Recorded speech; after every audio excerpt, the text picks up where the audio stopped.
नमस्कार, जागते रहो में आपका स्वागत है। मैं हूं आपके साथ शिखा शर्मा। जागते रहो में सबसे पहले बात करेंगे विधानसभा चुनावों के बारे में। क्या 2022 में यूपी में चाचा भतीजे की जोड़ी रंग जमाएगी? ऐसा इसलिए हम कह रहे हैं क्योंकि आज समाजवादी पार्टी के अध्यक्ष अखिलेश यादव अपने चाचा शिवपाल यादव के घर उनसे मिलने पहुंचे। करीब 45 मिनट बातचीत हुई। इसके बाद अखिलेश और फिर शिवपाल के ट्वीट ने यह इशारा कर दिया कि गठबंधन हो गया है।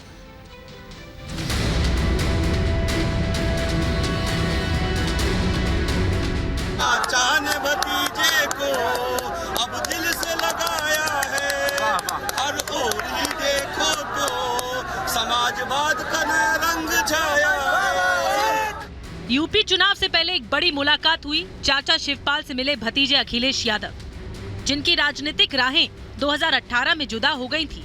उन्होंने फिर साथ आने का ऐलान कर दिया ताकि 2022 में सत्ता का सपना पूरा हो सके। समाजवादी पार्टी के राष्ट्रीय अध्यक्ष अखिलेश यादव चाचा शिवपाल यादव से मिलने उनके घर पहुंचे। दोनों ने करीब 45 मिनट तक बातचीत की। अचानक हुई इस मुलाकात पर सभी की नजरें थी। मुलाकात खत्म हुई और जब अखिलेश बाहर निकले तो उनके चेहरे पर मुस्कान थी। किसी से बात तो नहीं की, लेकिन एक तस्वीर ट्वीट करके ये ऐलान जरूर कर दिया कि चाचा भतीजा अब साथ साथ हैं। अखिलेश ने लिखा कि प्रसपा के राष्ट्रीय अध्यक्ष जी से मुलाकात हुई और गठबंधन पर बात तय हुई। क्षेत्रीय दलों को साथ लेने की नीति सपा को निरंतर मजबूत कर रही है और सपा और अन्य सहयोगियों को ऐतिहासिक जीत की ओर ले जा रही है।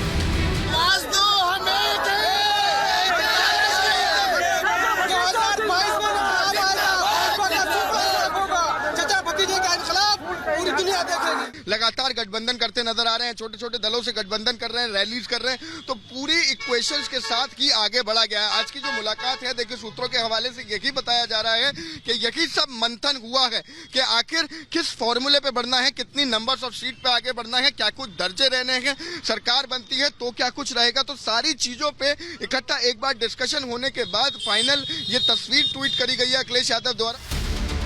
यानी ये तय हो गया है कि गठबंधन हो चुका है। इसकी तस्दीक शिवपाल ने अपने ट्वीट में कर दी। शिवपाल ने लिखा कि आज समाजवादी पार्टी के राष्ट्रीय अध्यक्ष श्री अखिलेश यादव जी से आवास पर शिष्टाचार भेंट की। इस दौरान उनके साथ आगामी विधानसभा चुनाव 2022 में साथ मिलकर चुनाव लड़ने की रणनीति पर विस्तार से चर्चा हुई। अगर एक साथ आते हैं तो बहुत ही खुशी की बात है। ये कब्र कर बंदे वो दिन जरूर आएगा, हंसी करने वालों के चेहरे उतर जाएंगे। निसंदेह 2022 में चाचा और भतीजे की सरकार बनने जा रही।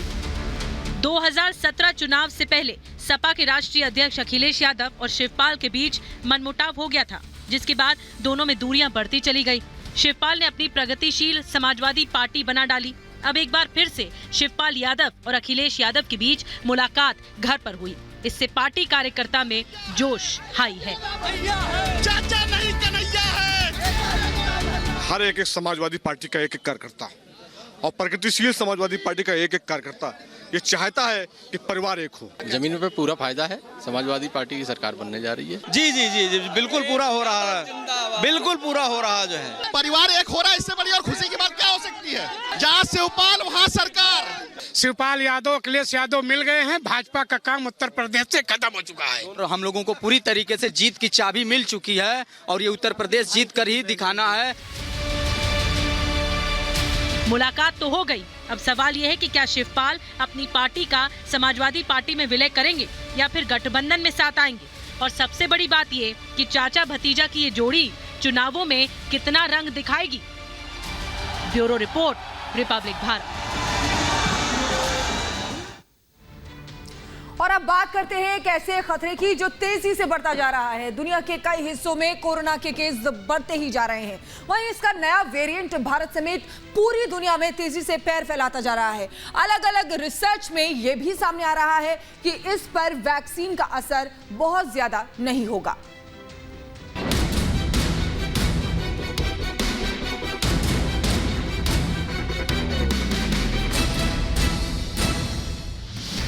कोरोना वायरस का खतरा खत्म नहीं हुआ है, बल्कि एक बार फिर से तेजी से बढ़ता जा रहा है। कोरोना तो फैल ही रहा है, इसका नया वेरिएंट रोज डरावना रूप लेता जा रहा है। दुनिया के करीब 80 देशों में ओमाइक्रोन फैल चुका है। वहीं भारत में भी ये 11 राज्यों में पहुंच चुका है। रोज इसके नए मामले सामने आ रहे हैं। ओमाइक्रॉन के बढ़ते मामले। गुरुवार को दिल्ली में 4 नए केस। अभी हमारे पास जो नए पेशेंट आए हैं 6 पहले थे और 4 पेशेंट्स जो ओमिक्रॉन पॉजिटिव आए हैं उसमें से 2 मेल हैं और 2 फीमेल हैं। 1 patient is from UK, 1 from Dubai, 1 from south Africa and 1 from Sweden. 4 वहाँ से ये यात्रा करके एयरपोर्ट पे दिल्ली से हमारे पास आए हैं। उनमें एक पेशेंट का 20 ईयर्स है और बाकी लोगों का 30 और 45 के बीच में है। भारत में ओमाइक्रॉन के ज्यादातर केस वो लोग हैं जो विदेश से लौटे हैं। कोरोना संक्रमित लोगों को क्वारंटीन किया जा रहा है। जांच की जा रही है कि ओमाइक्रॉन है या नहीं। एयरपोर्ट में टेस्टिंग की जा रही है। हालांकि ये कहा जा रहा है कि ओमाइक्रॉन से संक्रमित लोग बहुत गंभीर नहीं हैं, लेकिन जितनी तेजी से ये फैल रहा है वो बड़ी मुश्किल पैदा कर सकता है, क्योंकि ये भी सामने आया है कि जिन लोगों ने वैक्सीन की दोनों डोज ले रखी है वो भी ओमाइक्रॉन से संक्रमित हो गए। ओमाइक्रॉन वेरिएंट पर कोविड टीकों के असर को लेकर आई कैलिफोर्निया यूनिवर्सिटी की नई स्टडी चिंता बढ़ाने वाली है। इस स्टडी के मुताबिक अन्य वेरिएंट की तुलना में ओमाइक्रॉन पर बेहद कम प्रभावित हो सकती है वैक्सीन। हालांकि अब भी वैक्सीन गंभीर बीमारी से सुरक्षा प्रदान करने में सक्षम है। हालांकि ये कहा जा रहा है कि वैक्सीन के बूस्टर डोज ओमाइक्रॉन से लड़ने में मदद करेंगे। ये बात अमेरिका के chief medical adviser doctor Anthony Fauci ने की है।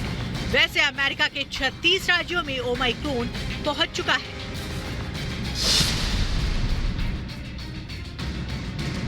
इस बीच कोरोना भी रफ्तार पकड़ रहा है। बुधवार को ब्रिटेन में कोरोना के 78,610 नए केस दर्ज किए गए। ओमाइक्रॉन वेरिएंट के खतरे के बीच ये ब्रिटेन में अब तक के सबसे अधिक मामले हैं। वहीं भारत में भी पिछले कुछ दिनों में कोरोना के मामलों में तेजी आई है। 13 दिसंबर को 5,784 केस दर्ज किए गए, तो 15 दिसंबर को ये 8,000 से ज्यादा थे। यानी खतरा खत्म नहीं हुआ है, बल्कि बढ़ रहा है। Bureau report, Republic Bharat. और इसी बीच बड़ी खबर आपको बता दें, देश में ओमाइक्रॉन के केस बढ़ते हुए नजर आ रहे हैं। ओमाइक्रॉन के आज 14 नए केस सामने आए हैं। ओमाइक्रॉन के अब तक 87 केस हो गए हैं। बड़ी खबर आपको बता रहे हैं, ओमाइक्रॉन नया वेरिएंट है और बताया जा रहा है कि डेल्टा जो वेरिएंट था पिछले कोविड की सेकेंड वेव में उससे 6 गुना ज्यादा खतरनाक है। आगे बढ़ते हैं, इधर प्रधानमंत्री नरेंद्र मोदी ने आज गुजरात के आणंद में किसानों को विकास का मंत्र दिया। पीएम मोदी ने प्राकृतिक खेती पर सम्मेलन को वीडियो कॉन्फ्रेंसिंग के जरिए संबोधित किया। पीएम ने कहा कि ये कॉन्क्लेव गुजरात में जरूर हो रहा है, लेकिन इसका दायरा और प्रभाव पूरे देश के लिए है। पीएम मोदी ने किसानों को प्राकृतिक खेती का नया मतलब समझाया। प्राकृतिक खेती यानी कम लागत, ज्यादा मुनाफा। किसानों को मोदी का विकास मंत्र। प्राकृतिक खेती से बदलेगी तस्वीर। बदलते वक्त में कृषि क्षेत्र में आ रही चुनौतियों से निपटने के लिए प्रधानमंत्री मोदी ने किसानों को विकास का नया मंत्र दिया है। प्रधानमंत्री मोदी ने कहा, किसानों की आय को दोगुना करना सरकार का लक्ष्य है और इसके लिए नए विकल्पों पर काम करना होगा। बीते 6-7 साल में बीज से लेकर बाजार तक किसान की आय को बढ़ाने के लिए एक के बाद एक अनेक कदम उठाए गए हैं। मिट्टी की जांच से लेकर सैकड़ों नए बीज तैयार करने तक अनेक कदम उठाए हैं। किसानों के राष्ट्रीय शिखर सम्मेलन में प्रधानमंत्री मोदी ने कृषि क्षेत्र में अपनी सरकार के कामों को गिनवाया। प्रधानमंत्री ने बताया कि बीज से लेकर बाजार तक किसानों के लिए मोदी सरकार ने कई सुधार किए हैं। उन्होंने कहा कि आने वाले वक्त में खेती की चुनौतियां बढ़ेंगी।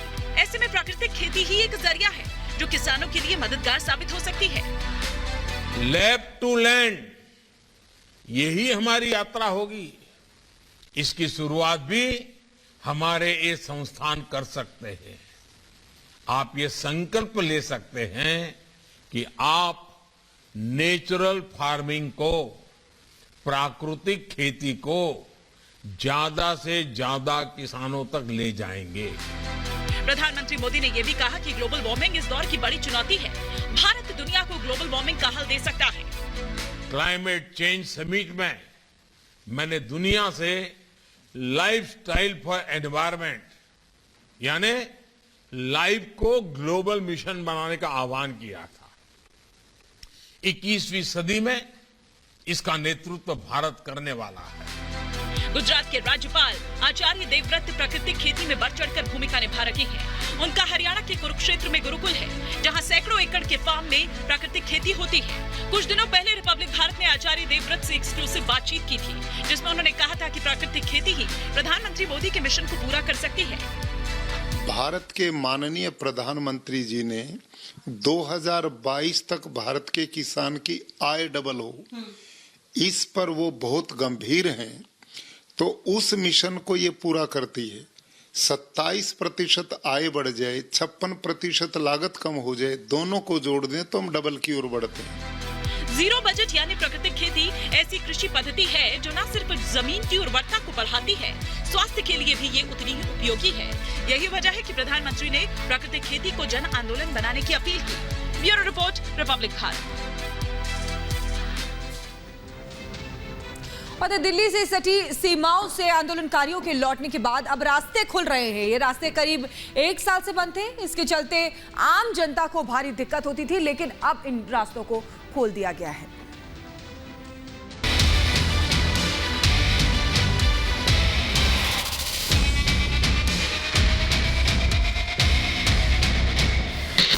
ये तस्वीरें देखकर यकीन करना मुश्किल है कि ये वही जगह है जहां करीब 1 साल तक आंदोलनकारी किसान मौजूद थे।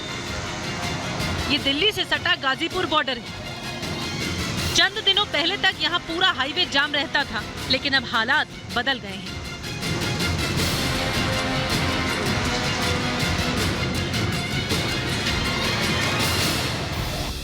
आंदोलनकारी किसानों ने 3 कानून वापसी के बाद वापसी का फैसला लिया और अब दिल्ली की सीमाएं खुल गई हैं। रास्ते खुल गए हैं। जहां से निकलने में घंटों लग जाते थे, अब वहां यातायात पहले की तरह बहाल होता जा रहा है।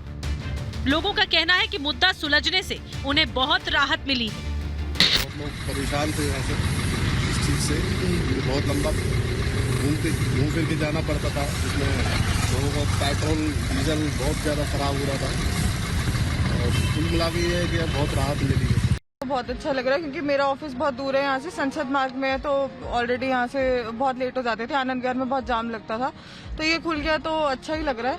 It's a good thing. परेशानी उस टाइम पे होती थी जब ट्रैफिक में फंस जाते थे, फिर लेट हो जाते थे, फिर ऑफिस में डांट खाओ, यही होता था। और अब तो अच्छा लग रहा है, टाइम से पहुँचेंगे। किसान अपनी मांगों को लेकर दिल्ली की सीमाओं पर डटे थे। इसके चलते आसपास रहने वाले लोगों को खासी दिक्कतें होती थी। काफी घूम कर जाना पड़ता था। फिलहाल वो दिक्कतें अब दूर हो गई हैं। दिल्ली की वो सीमाएं जहां किसान डटे थे अब खाली है। Bureau report, Republic Bharat.